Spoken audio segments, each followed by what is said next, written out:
Hello dears, അസ്സാം വലൈക്കും, welcome back. ഇന്നത്തെ വീഡിയോയിലേക്ക് എല്ലാവർക്കും സ്വാഗതം. ഇന്ന് നമ്മൾ കാണാൻ പോകുന്നത് ഫിർണിയുടെ റെസിപ്പിയാണ് കേട്ടോ. അപ്പോൾ ഫിർണി എന്താണെന്നല്ലേ, ഇത് നമുക്ക് വളരെ കുറച്ച് ഇൻഗ്രീഡിയൻസ് മാത്രം യൂസ് ചെയ്തിട്ട് ഉണ്ടാക്കാൻ പറ്റുന്നൊരു സ്വീറ്റാണ്. ശരിക്കും പറഞ്ഞാൽ പായസം പോലെയൊക്കെ തന്നെ ഇരിക്കും. എന്നാലും പായസം എന്ന് കേൾക്കുമ്പോൾ അത് ഉണ്ടാക്കാനായിട്ട് ഒത്തിരി ഡിഫിക്കൽട്ട് ആണെന്നുള്ളൊരു തോന്നൽ നമുക്ക് വരത്തില്ലേ. പക്ഷെ അങ്ങനെയൊന്നും ഇല്ല കേട്ടോ. വളരെ കുറച്ച് ഇൻഗ്രീഡിയൻസ് മാത്രം യൂസ് ചെയ്തിട്ട് എളുപ്പത്തിൽ ഉണ്ടാക്കിയെടുക്കാൻ പറ്റുന്ന നല്ലൊരു അടിപൊളി സ്വീറ്റാണ്. അപ്പോൾ കണ്ടു നോക്കാം. അപ്പോൾ ഇവിടെ ഞാൻ എടുക്കുന്നത് പച്ചരിയാണ്. പച്ചരി നല്ലതുപോലെ കഴുകി വൃത്തിയാക്കിയതിന് ശേഷം നമുക്കതിനൊന്ന് വേവിച്ചെടുക്കാം. ഈ വേവിച്ച അരി 2 കപ്പാണ് കേട്ടോ എടുക്കുന്നത്. ഇപ്പോൾ ശരിക്കും പറഞ്ഞാൽ ഈ ഒരു അരി മിച്ചം ഉണ്ടെങ്കിൽ അത് ഉപയോഗിച്ചിട്ട് ഈ ഫിർണി ഉണ്ടാക്കാനായിട്ട് പറ്റും. എൻ്റെ കയ്യിൽ ഇപ്പം മിച്ചമൊന്നും ഇല്ലാഞ്ഞത് കാരണം ഞാൻ പച്ചരി എടുത്തിട്ട് അതിനെ വേവിച്ച് എടുക്കുന്നുണ്ട്. അങ്ങനെ വേവിച്ച ആ ഒരു അരി ഉണ്ടല്ലോ, ചോറ്, അതൊരു 2 കപ്പാണ് എടുക്കുന്നത്. പിന്നെ അതിൻ്റെ കൂടെ വേണ്ടത് പാല് വേണം. പാല് ഞാനിവിടെ ഒരു 1.5 ലിറ്റർ പാലെടുത്തിട്ടുണ്ട്. ഇനി നമുക്ക് അടുപ്പിൽ ഒരു പാൻ വെച്ചിട്ട് അതിലേക്ക് ഈ പാലൊഴിച്ചു കൊടുക്കാം. അപ്പം ഞാൻ 1.5 ലിറ്റർ പാലാണ് എടുത്തിട്ടുള്ളതെന്ന് പറഞ്ഞല്ലോ. ഈ 1.5 ലിറ്റർ പാല് അതിനകത്തേക്ക് ഒഴിച്ചിട്ട് നമ്മൾ ഈ വേവിച്ച ചോറുണ്ടല്ലോ 2 കപ്പ്, അത് ഇതിനകത്തേക്ക് ഇട്ട് കൊടുക്കാം. ഇനി ഇത് ഇട്ടതിന് ശേഷം ശ്രദ്ധിക്കാനുള്ള കാര്യം എന്ന് പറഞ്ഞാൽ തീ ഒരുപാട് ഹൈ ആക്കി വെക്കേണ്ട. ഒരു മീഡിയം ടു ലോ ഫ്ലെയിമിൻ്റെ ഇടയ്ക്ക് മാത്രം വെച്ചാൽ മതി. എന്നിട്ട് ഇതൊന്ന് ഇളക്കി കൊടുത്തോണ്ടിരിക്കണം. എന്തിനാന്ന് വെച്ചാൽ നമ്മളിതിങ്ങനെ ഇട്ട് കഴിഞ്ഞിട്ട് വെറുതെ അങ്ങനെ അവിടെ അങ്ങ് ഇട്ടിട്ട് പോകുവാണെങ്കിൽ ഈ പാല് വളരെ പെട്ടെന്ന് തന്നെ അടിയിൽ ഇങ്ങനെ പിടിക്കും. അത് അടിയിൽ പിടിക്കുന്ന ടൈപ്പ് പാത്രം കൂടിയാണ്, പിടിക്കുകയും ചെയ്യും. പിന്നെ നമ്മൾ വന്നത് ഇളക്കുമ്പോഴത്തേക്കിനും ഈ പാല് ഇളകിയിട്ട് അതിൻ്റെ ഒരു കളർ ചേഞ്ച് ഒക്കെ വരും. അപ്പം അതൊന്ന് കെയർ ചെയ്യണം കേട്ടോ.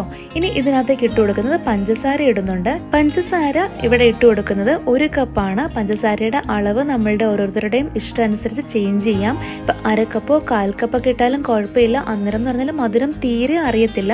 അപ്പം ഇവിടെ ഞാനൊരു 1 കപ്പൊക്കെ ഇട്ട് കൊടുക്കുന്നുണ്ട്. അപ്പോൾ ഈ പഞ്ചസാരയും കൂടെ ഇട്ടിട്ട് ഇതിനെ നല്ലതുപോലെ ഒന്ന് ഇളക്കി യോജിപ്പിക്കാം. ഇത് ഞാൻ നേരത്തെ പറഞ്ഞതുപോലെ ഇതങ്ങനെ ഇട്ടിട്ട് പോവല്ലേ, ഇടയ്ക്കിടയ്ക്കൊക്കെ ഒന്ന് ഇളക്കി കൊടുക്കണം. സൈഡിലും താഴെയും ഒക്കെ അത് പിടിക്കാനുള്ള ചാൻസ് ഉണ്ടല്ലോ. അപ്പം താഴെ അത് പിടിക്കാതിരിക്കുക എന്നുള്ളതാണ് നമ്മുടെ ഒരു ഉദ്ദേശം.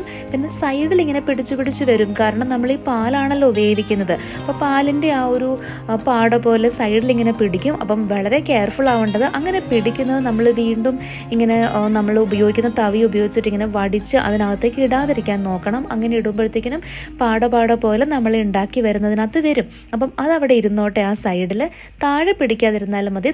ഇനി അതിലേക്ക് നമുക്ക് കുറച്ച് ഏലക്കയുടെ പൊടിയും കൂടെ ആഡ് ചെയ്ത് കൊടുക്കും. ഇവിടെ ഞാനൊരു 1 നുള്ളു മാത്രം ഏലക്കയുടെ പൊടിയാണ് ആഡ് ചെയ്യുന്നത്.